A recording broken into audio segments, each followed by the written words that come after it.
Dans cette vidéo, on va voir qu'est-ce qu'une charte graphique, comment l'utiliser avec un cas concret. Une charte graphique sert principalement à maintenir une cohérence visuelle et à garantir une image de marque forte et reconnaissable. Mais la charte graphique, c'est aussi un ensemble de règles et d'instructions, donc comment utiliser le logo, les couleurs, les typographies, sur quel fond placer le logo, etc. La charte graphique constitue un guide précieux pour garantir une présentation professionnelle et uniforme sur tous les supports de communication. Pour l'exemple, je vous montre la charte graphique que j'ai fait pour mon logo. Vous allez voir, c'est assez sympa. Le nom et le prénom du graphiste avec la date de la création.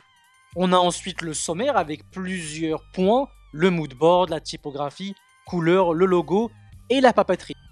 Et quand on descend, vous allez voir, ce qui est assez sympa, c'est que tous les éléments se rejoignent, comme par exemple le moodboard, il est aussi collé au sommaire. Donc en 1, on a le moodboard. Un moodboard, c'est une planche de tendance ou d'inspiration qui aide à définir les grandes lignes esthétiques d'un projet. Donc pour le logo, j'ai choisi des images qui allaient m'inspirer pour sa création. Donc ensuite, on a la typographie. J'ai choisi ITC Avant-Garde pour le logo et Roboto pour les titres et les sous-titres.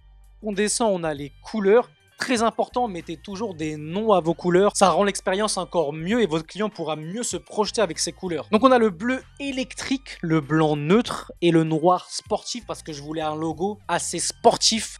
Quand on descend en 4, on a le logo sur un fond bleu, donc le bleu électrique, le logo sur un fond blanc et le logo sur un fond noir. Et ensuite, le pictogramme est composé de lettres de mon prénom, le A, le L et le I. Très important de bien expliquer comment marche le logo à votre client. Car des fois, ça saute pas à l'œil et le graphiste a tellement le nez dedans que pour lui, ça devient une évidence, mais pas pour tout le monde. Lorsqu'on descend ensuite, on a le pictogramme avec les différents fonds de couleurs.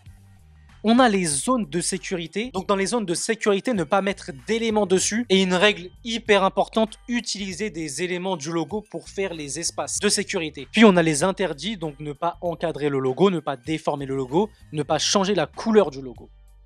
Et puis on a la papeterie. La papeterie comprend les cartes de visite, le CV, le papier en tête et les cartes de correspondance. On a le CV qu'on peut télécharger juste ici et un mot de remerciement avec le nom du graphiste et encore une fois la date. Là, ce que je viens de vous montrer, c'est une charte graphique très basique, mais là, on va avoir un deuxième cas avec une charte graphique bien plus complète. Et dans la description, vous retrouverez notre toute nouvelle newsletter où vous recevrez une fois par semaine les nouveautés graphiques, les couleurs typographiques tendances de la semaine. Mais aussi, vous retrouverez gratuitement la charte graphique dans son entièreté. Pour cette charte graphique, on a le sommaire, donc la direction artistique, on a le concept, le mood board, etc. En deuxième point, on a le packaging, l'illustration, le design produit, le volume. En 3, on a tout ce qui est print, papeterie, mock-up, leaflet et la publicité. Et en 4, on a tout ce qui est digital, donc pour le web et les applications. On a une grande page avec le nom direction artistique.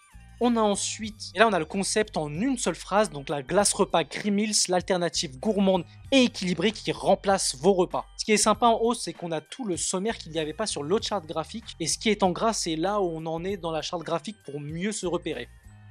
Lorsqu'on descend ensuite, on a le concept, on a 3 repas, fromage, champignons et tomates. J'ai oublié de préciser que j'ai créé cette charte graphique pour mon projet de fin d'année, mais je vais pouvoir la réutiliser pour mes clients au lieu de m'embêter à refaire une autre car celle-là est déjà complète et très bien organisée. On a ensuite le mood board, mais pas le mood board du logo, mais le mood board du concept.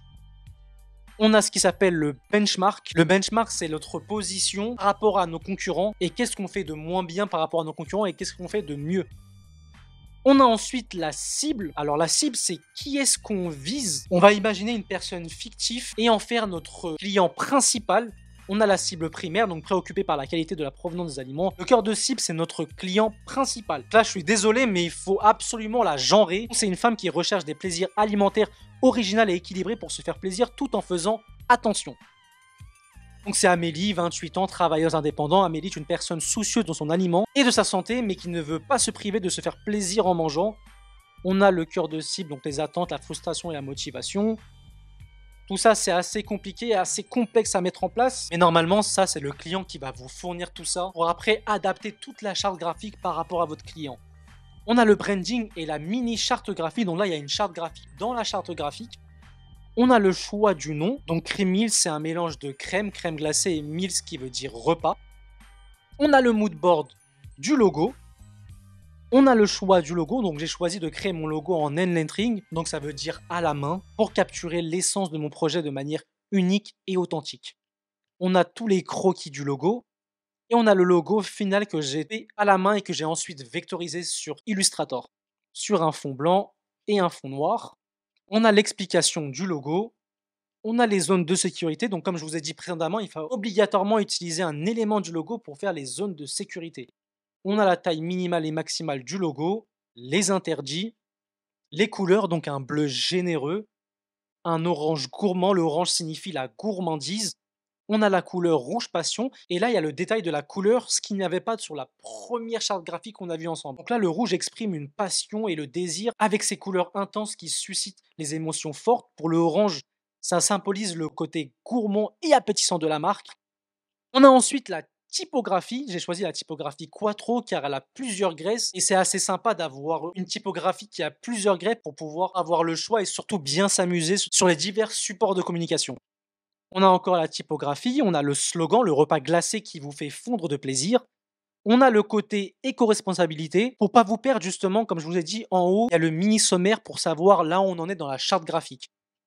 Et on a ensuite l'inclusion, donc des contrastes suffisants pour une police lisible, le contenu dans les pages HTML qui sert à l'écologie. En deux, on a le packaging. J'ai fait des illustrations du packaging sur Photoshop. Ensuite, on a le design produit, l'utilisation du produit.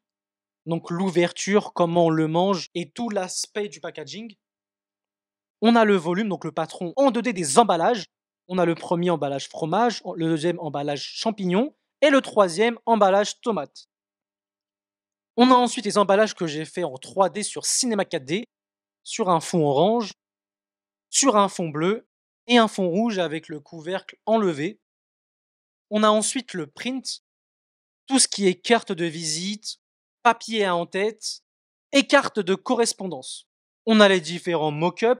On a ensuite le gabarit du leaflet. Le leaflet, alors c'est une brochure dépliante, l'intérieur et l'extérieur. Et pour finir, toujours un mock-up pour bien illustrer et surtout que votre client s'imagine à l'avoir en main. On a encore plein de mock-ups. Surtout, n'hésitez pas avec les mock-ups. Allez-y franchement. On a les affiches publicitaires, le repas glacé, ça c'est pour le format métro. Et ça, le format abribus. Donc là, dans le métro, c'est un mock-up que j'ai fait moi-même. Et petite astuce, n'utilisez pas que des mock-ups pris sur Internet, mais allez dans la rue et prenez des photos pour faire vos propres mock-ups. Ça apporte une touche personnelle et personnalisée. Et ça peut faire vraiment la différence avec votre client. On a ensuite différents mock-ups. Le mock-up abribus. Et en 4, pour finir, on a tout ce qui est digital. Ce qui va comprendre le web, donc le site internet, c'est la page d'accueil. Ensuite, lorsqu'on défile, on a ces différents visuels.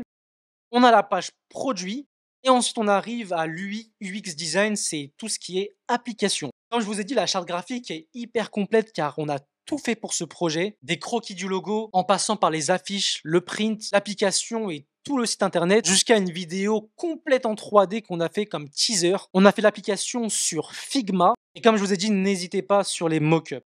On a ensuite le feed Instagram. Je vous avoue que j'aime bien cette image-là et je crois que je vais l'utiliser pour mes prochains mock-ups. Là, on a le storyboard du teaser. Donc le storyboard, alors c'est les croquis de ce qui va se passer dans la vidéo. On a le fond en dégradé, puis on a le pot qui tourne, le pot qui s'ouvre, les éléments éparpillés. Et enfin, on a toujours un mot de remerciement. Merci d'avoir regardé la vidéo jusqu'au bout. Et dans la description, vous retrouverez notre toute nouvelle newsletter, mais aussi vous retrouverez gratuitement la charte graphique dans son entièreté, d'une valeur de plus de 200 €. Ça me fait plaisir de vous partager de la valeur, car moi aussi j'aurais aimé qu'on m'aide lorsque j'ai débuté. Et non, on se dit à bientôt pour une prochaine vidéo.